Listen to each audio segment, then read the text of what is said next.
speaking of Sara Duterte, okay? So December na, medyo Christmas season na yung, Christmas mood na yung marami sa ating mga kababayan. Pero January tapos Feb, di ba?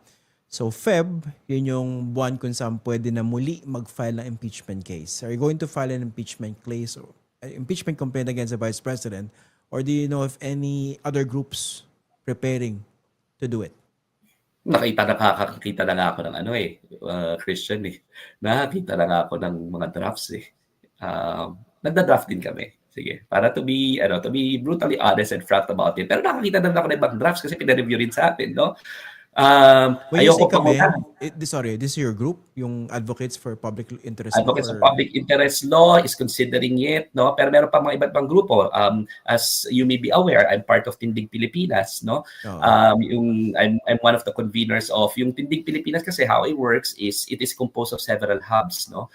Isang hub dyan yung Akbayan, isang hub dyan yung Magdalo, isang hub dyan yung TCG o yung tinatawag natin the CSO Guild. Ito yung mga sinet up nila Dinky Soliman, nila Karina David, iba-ibang CSOs basically, civil society organizations got together. We're 18 in the CSO Guild. Isang hub pa lang ito ng mga organisasyon, no, that got together and made sure na we will band together to prevent yung abuses sa power kaya siya Tindig Pilipinas, no. Ako ay miyembro ng TCG at isa sa mga conveners nito at kami ay nagda-draft under Tindig Pilipinas eh. Hindi ko rin sasabihin, no, prematurely that we're also drafting another complaint that we will file in due course, no, against Sara Duterte, no, independent of impeachment, no. Kailangan siyang mapanagot sa kanyang mga pagnanakaw, pagdarambong, lalong-lalo na yung akusasyon na 2 billion pesos ang laman ng kanyang joint bank account with Rodrigo Duterte.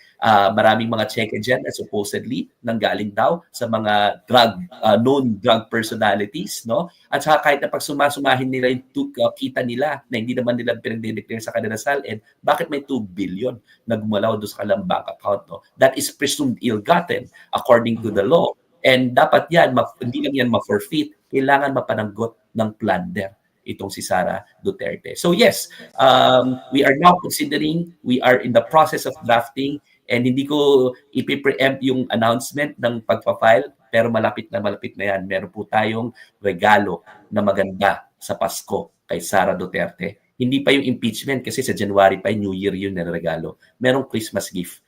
At deserve niya itong Christmas gift na ito dahil sa kanyang pandarambong sa bayan.